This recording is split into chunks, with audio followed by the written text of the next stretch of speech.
que é sobre o Daniel Silveira, bolsonarista, né, que está preso. O Alexandre de Moraes hoje tomou uma nova decisão com relação ao Daniel Silveira, Miguel, ex-deputado, né, e que foi preso, e hoje o Moraes indeferiu um requerimento para que o Daniel Silveira avançasse para o regime semiaberto, ou seja, Moraes negou um pedido de soltura e ele seguiu aí, ao negar esse semiaberto para o Daniel Silveira, uma recomendação da Procuradoria-Geral da República.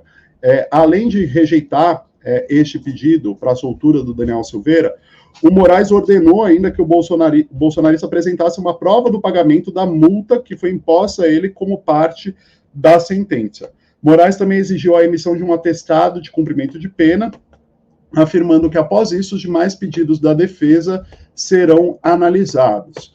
O Daniel Silveira, vamos lembrar aqui, Miguel, ele é o personagem central daquele episódio de maio de 2023, quando a STF invalidou um indulto presidencial que tinha sido concedido pelo ex-presidente Jair Bolsonaro. O Silveira tinha sido condenado a 8 anos e 9 meses de prisão por ameaças ao Estado Democrático de Direito e por coagir no curso do processo e desrespeitar decisões judiciais. Na época do julgamento, o Silveira já estava em prisão preventiva no Rio de Janeiro por violar medidas cautelares, e após o resultado do julgamento, ele começou a cumprir pena decorrente dessa condenação.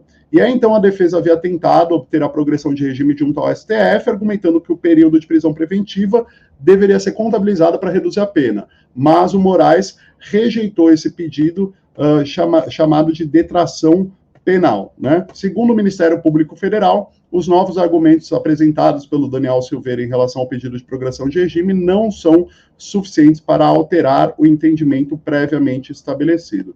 Daniel Silveira, então, portanto, segue preso depois dessa decisão de hoje do Moraes. Miguel. O Daniel Silveira é uma figura perigosa, ele é um dos bolsonaristas do tipo violento, tanto que ele fez uma série de ameaças físicas aos ministros do STF. Como é que está a minha imagem aí, Ivan? Voltou? Como estava ruim? Também... Não, tá boa, tá ok. É uma figura violenta, e o Alexandre de Moraes, ele sabe que é preciso jogar duro com esses violentos, né? Ainda mais depois que a situação do Daniel Silveira ficou agravada, a meu ver, com o 8 de janeiro, né? Com o desenvolvimento das coisas, né? Porque ficou depois mais claro que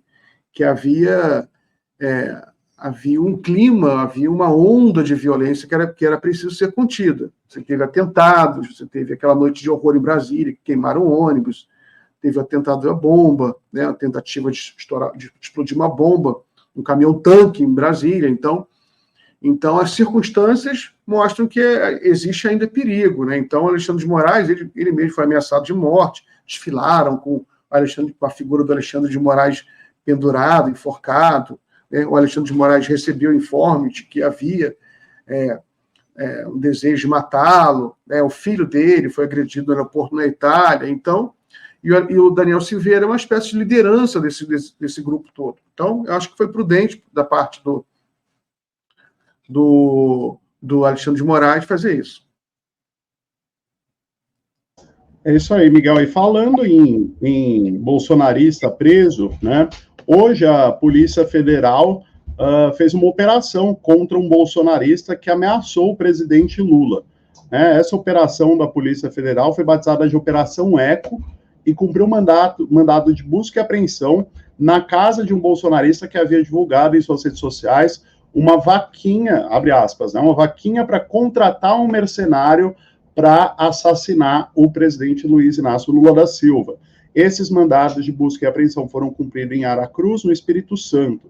A Polícia Federal apreendeu o celular e o computador do investigado, que admitiu as postagens nas redes sociais. Ele é identificado nas redes apenas como André Luiz, e ele chegou a apagar a publicação em questão e pedir desculpas. No entanto, a Polícia Federal foi atrás dele nessa operação de busca e apreensão, e ele vai responder por ameaça e incitação ao crime contra o presidente da República. Só para relembrar o caso aqui, isso aconteceu essa postagem, né, foi publicada no dia 26 de dezembro do ano passado. Este homem, identificado como André Luiz, propôs a realização de uma vaquinha, né, que é uma arrecadação de dinheiro virtual, para contratar um sniper, ou seja, um atirador de elite, e assassinar o presidente Lula durante sua folga em uma praia controlada pelas Forças Armadas. Todo mundo deve se lembrar que o Lula, no ano passado, passou o Ano Novo em uma praia, passou o Réveillon em uma praia que é fechada pelas Forças Armadas. E aí esse André Luiz foi às redes sociais para propor essa vaquinha virtual para contratar um sniper e assassinar o Lula durante o passeio.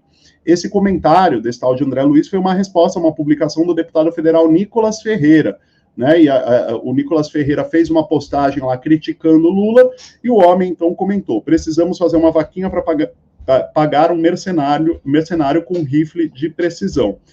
À época, o Ricardo Capelli, que estava interinamente no Ministério da Justiça, tomou conhecimento dessa ameaça e revelou que determinou à Polícia Federal a investigação do caso, né? E após a repercussão, o usuário que fez a ameaça admitiu que errou, mas debochou da decisão do Ministério da Justiça de investigá-lo. Ele disse o seguinte: diante do último ocorrido, podemos chegar à conclusão: eu errei? Sim. Eu contrataria um mercenário para eliminar um presidente da República? Não, afinal, gastaria o dinheiro em outra coisa.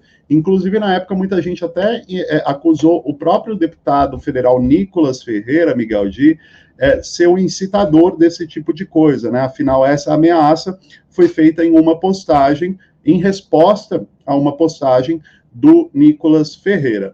Pois bem, o Ricardo Capelli prometeu, né? Informou que estava avisando a Polícia Federal, e hoje, finalmente, a Polícia Federal deflagra essa operação de busca e apreensão contra esse detrator que ameaçou o presidente. Miguel. Mais um caso que é preciso muita responsabilidade e é preciso severidade. É preciso, é claro que não é possível passar pano para ameaça de morte contra o presidente da República, isso não pode ser normalizado, isso é perigoso.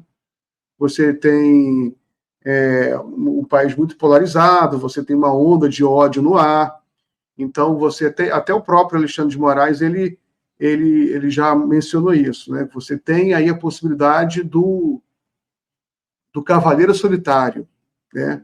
O cara fica vendo nas redes, né, essa campanha de ódio contra o Lula, o cara, eu vou resolver isso, né? Vou resolver isso. Então é perigoso, porque não tem plano, muitas vezes não tem plano, o cara nem fala com ninguém, o cara só vai para um lugar, fica esperando, né?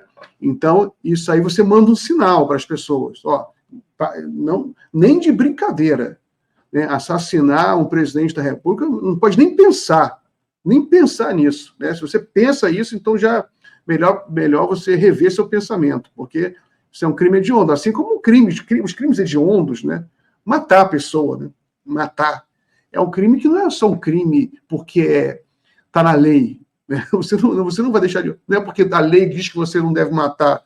É porque é uma questão moral do ser humano. Né? Ninguém... Tem uma criança passando ali, se não fosse proibido eu ia matar. Não, é uma questão moral, profunda. E as pessoas têm que levar isso a sério. Né? Então, eu preciso também mandar essa mensagem para o Brasil, para o bolsonarismo, para a extrema-direita, né? Não dá para convencê-los, por enquanto, a largar essa ideologia fascista, né, que eles estão alimentando esse ódio. Né? A gente está tentando pela política, pela cultura, pelo jornalismo, pela comunicação, da maneira como a gente sabe fazer, pela política, né, pacificamente. Mas ameaça de morte, aí você passou a fronteira, ultrapassou qualquer limite, então tem que a mão pesada do Estado, da lei, tem que vir para punir, né? Como lição e para coibir também essa própria pessoa, para mostrar que isso é crime. Então, parabéns